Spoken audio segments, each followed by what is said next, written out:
Assalamualaikum warahmatullahi wabarakatuh.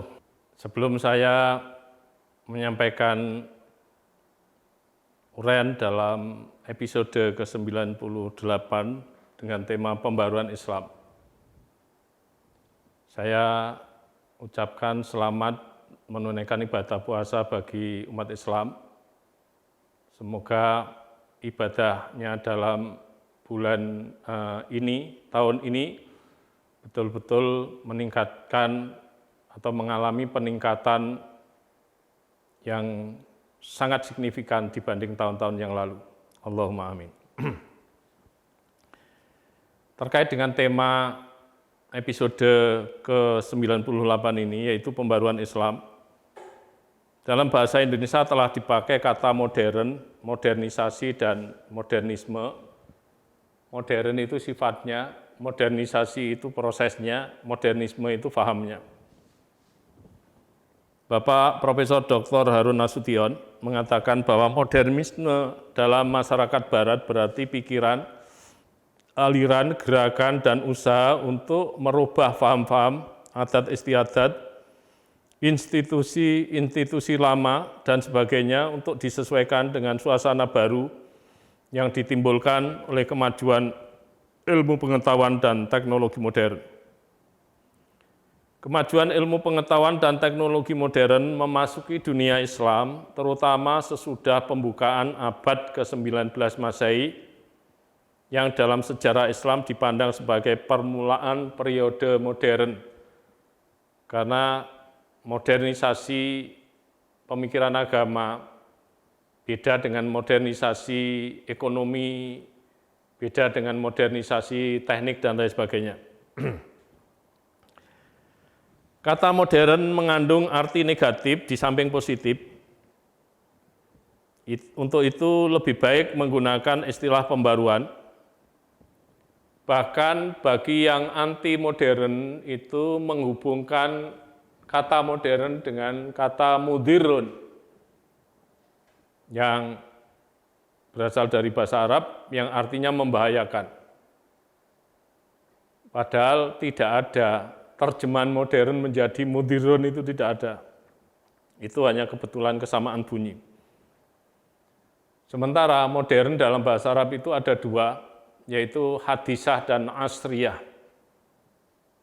Itu untuk menyebut modern. Untuk menghindari kontroversi, istilah modern itu tidak dipakai dan sebagai alternatifnya digunakanlah istilah pembaruan. Di samping pembaruan ada pemurnian, namun ada kalangan tertentu yang memasukkan pemurnian sebagai bagian dari pembaruan atau bagian dari tajdid.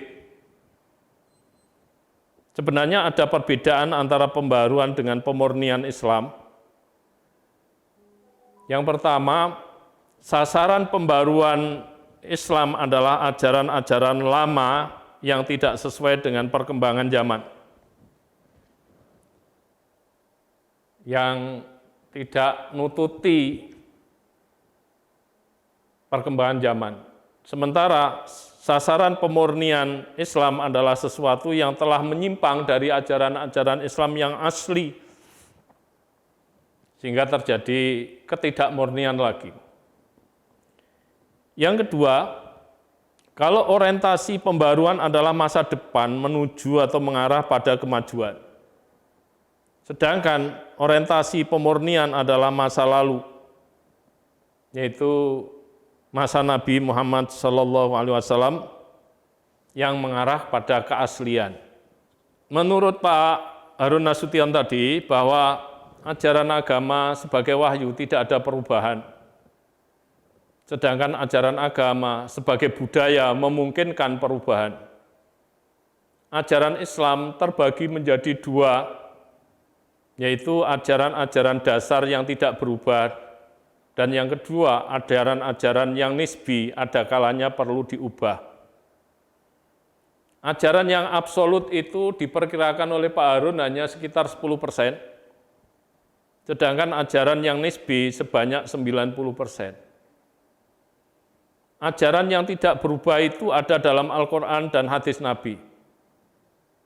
Namun, Ayat-ayat Al-Quran misalnya itu membutuhkan penafsiran.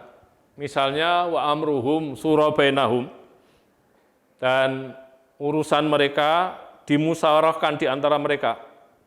Atau ayat yang lain wasawirhum fil dan hendaklah mereka bermusyawarah tentang sesuatu urusan, sesuatu perkara. Maka di sini walaupun ayatnya sama, tetapi pemahaman ulama memungkinkan berbeda. Karena mereka dihadapkan pada apa yang dimaksud surah itu. Samakah surah dengan demokrasi?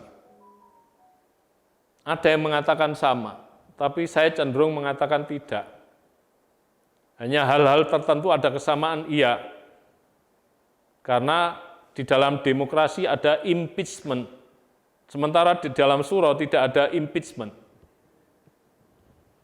Kemudian bagaimana cara melakukan surah? Kemudian bagaimana bentuk surah? Kalau bagi ulama yang memandang surah itu identik dengan demokrasi, itu bentuknya kan bermacam-macam. Mulai dari demokrasi terpimpin, demokrasi liberal, demokrasi perwakilan, demokrasi langsung, demokrasi Pancasila, dan mungkin demokrasi-demokrasi yang lain. Jadi ini bukan persoalan mudah. Untuk menangkap itu para ulama mendasarkan pada dhonniud dalalah, yaitu dugaan kebenaran dari petunjuk yang terkandung dalam ayat-ayat yang saya sebut tadi. Oleh karena itu, pembaruan Islam itu bukan memperbarui ayat-ayat Al-Quran, bukan memperbarui hadis Nabi, itu larangan keras, tidak boleh. Tetapi memperbarui penafsiran ayat-ayat Al-Quran, memperbarui pemahamannya, memperbarui penafsiran hadis, memperbarui pemahamannya, memperbarui pemikirannya, memperbarui wawasannya. Satu contoh, pada zaman penjajah Belanda, para ulama itu mengharamkan orang Islam memakai celana jas maupun dasi. Karena yang memiliki tradisi memakai itu semua adalah Belanda.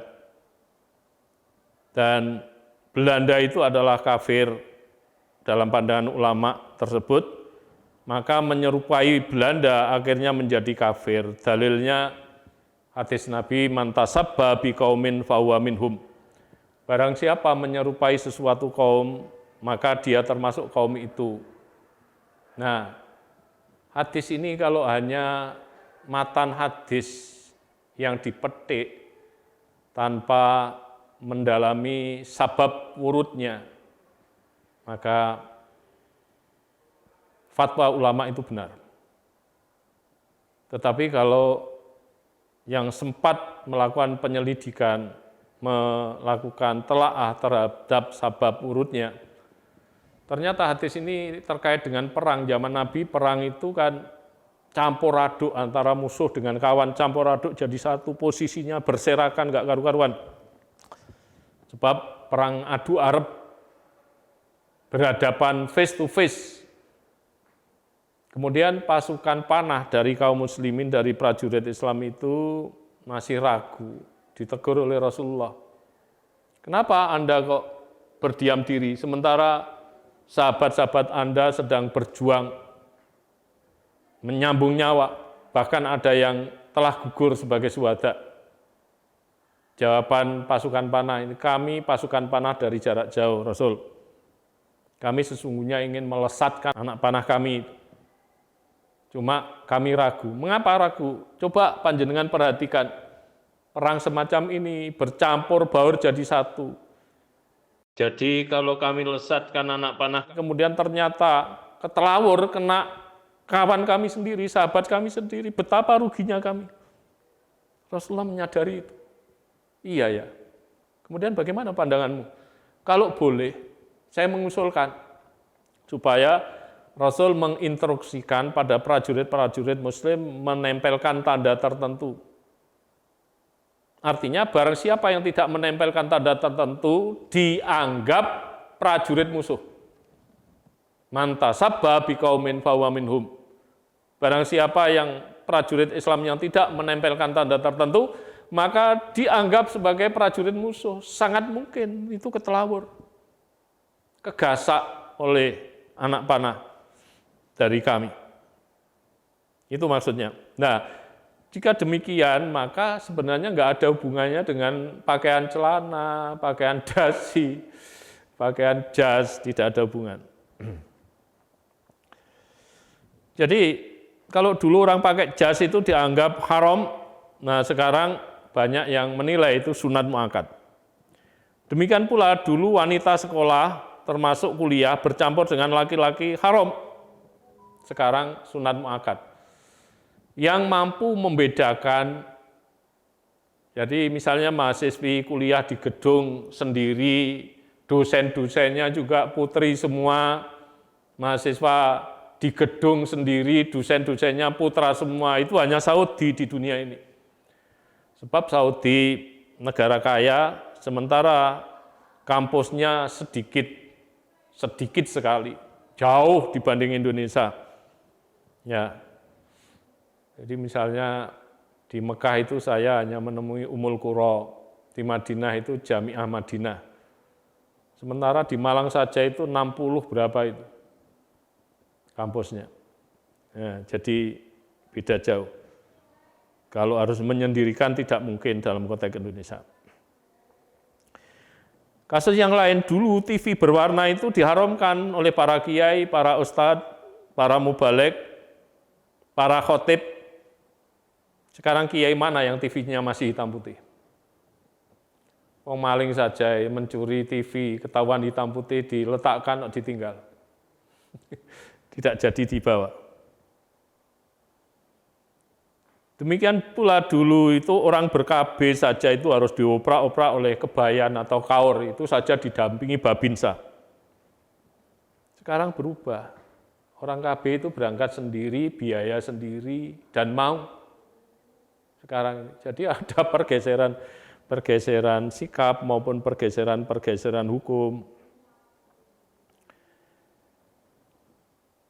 Kemudian pembaruan Islam itu tidak bertentangan dengan agama, tetapi justru suatu keniscayaan.